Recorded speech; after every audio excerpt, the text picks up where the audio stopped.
So we have here GE gas furnace.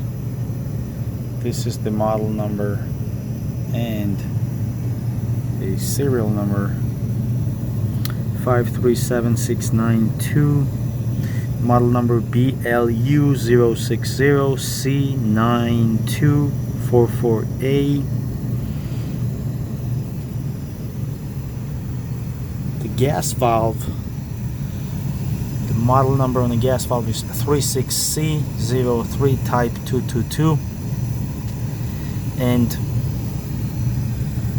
one different thing about this gas valve compared to the other gas valves is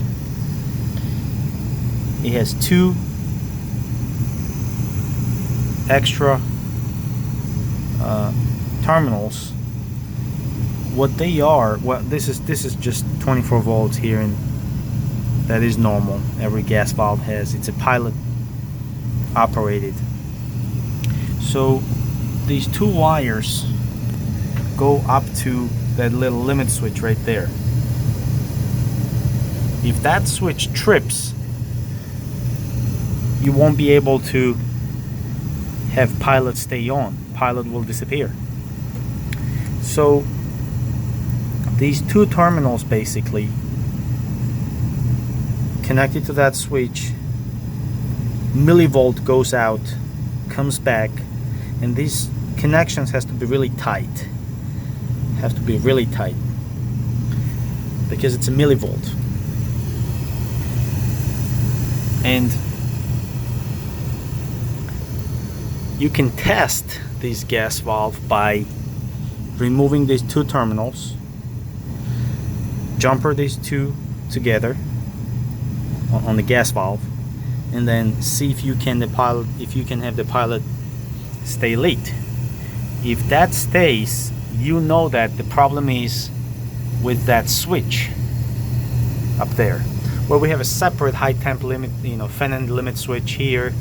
That is just what we see on old furnaces.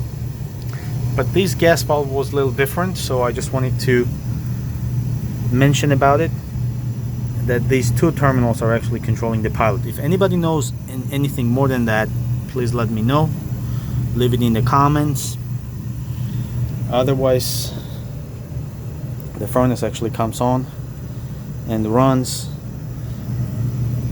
We'll see if this trips again, and if it does, then we might have a cracked heat exchanger. Alright, thanks guys, thanks for watching. And it was just an interesting gas valve. I would like to have video on it. Thank you.